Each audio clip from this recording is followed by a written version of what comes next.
In this video, I want to go over how to reflect points or shapes over some special lines of reflection. So in the notes, we talked about reflecting over the x-axis and the y-axis, and then we also talked about reflecting over the diagonal lines. The diagonal lines, which is the equations y equals x and y equals negative x, is one of the most commonly confusing topics for students when it comes to reflections. So I want to go over those first. So in this problem right here, we have a reflection across the line y equals x.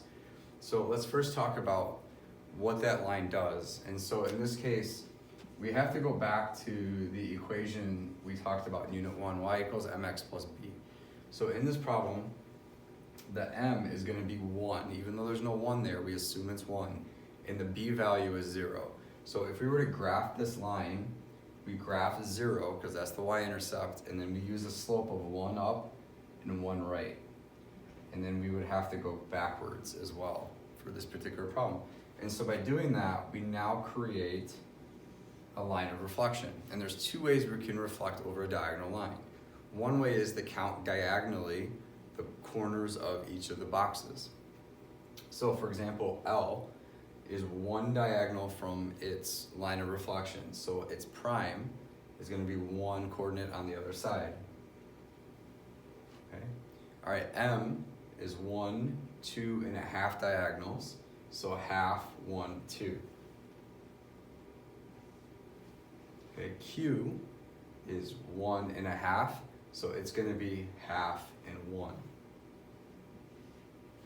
And then P down here in the corner is a half unit, so it would be a half unit on the other side. Okay, and so we see there's a mirror image of that shape by counting. Okay, let's look at another example by counting.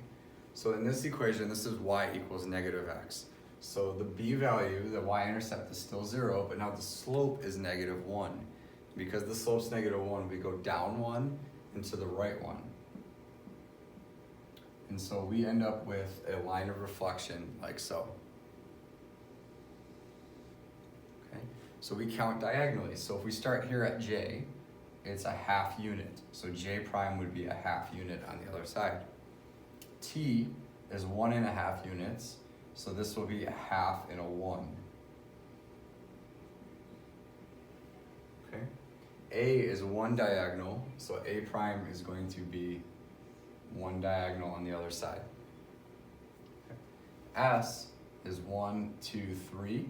So it's going to be 1, 2, 3 diagonals on the other side. If you were to take your paper and turn it 45 degrees, you'll see that this is a mirror image of that side. Okay.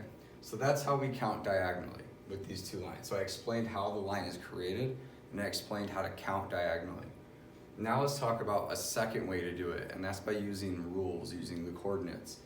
So if we look here at this point here, M, this point M is -2 and +3.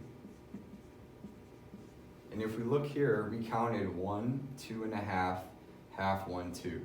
So its image, the image point is going to be 1, 2, 3, -2.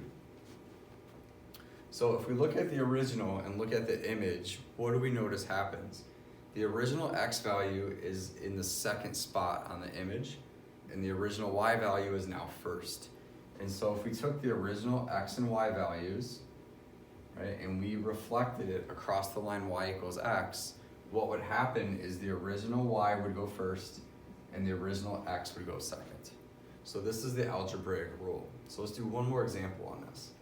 If we look here at Q, Q is -2, +1.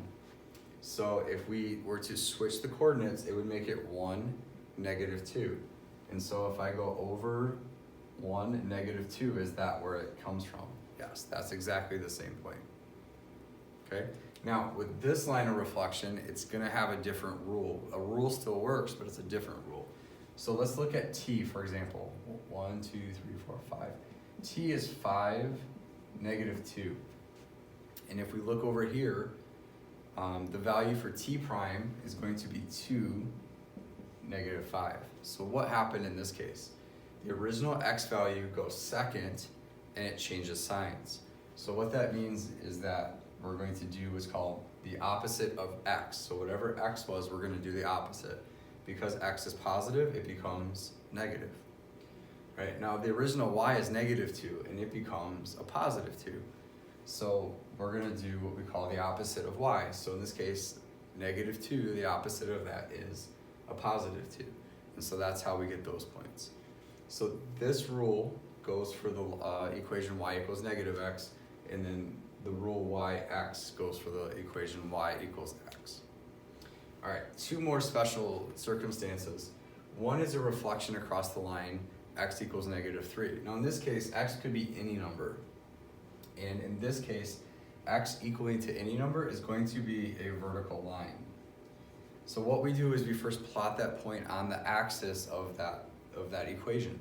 So in this case, the equation says x equals -3. So where is x equals -3? It's right here.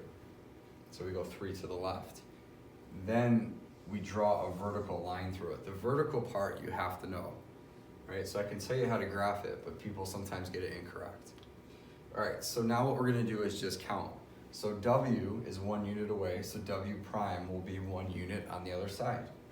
S is 1 unit away, so S prime will be 1 unit on the other side. Looks like I or J is 2 units away, so it's gonna be 2 units on the other side. And then P is 1 unit away, so it's going to be here. So what we're gonna end up having is something that looks like that. And if you were to look here, this looks pretty close to a mirror image. If you were to fold the paper down this line, right, what would you see? You would see this point matches up, this point matches up, this point matches up, and those 2 points match up. Okay. All right, if we look here at the equation y equals 1, this is one example of a horizontal line. So y equaling any equation, any number, is a horizontal line. So y equals 4, y equals -3. Those are all examples of horizontal lines. So where is the value in this problem for y equals -1? It's going to be right here. So we're going to go horizontally through that. And now we count spaces. We count in the opposite direction of the line. So in this case, L is 1 unit away, so L prime will be 1 unit above it. M is 2 units away, so B prime is 2 units.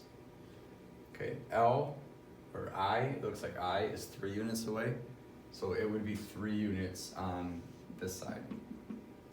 And then here, W is 1, 2, 3, 4, so we count 1, 2, 3, 4 units down for W prime.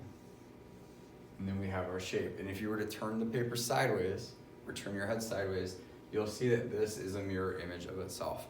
So I just went over counting diagonally, counting horizontally, counting vertically with special equations, and also using the rules, the coordinate rules for the lines y equals x and y equals wx.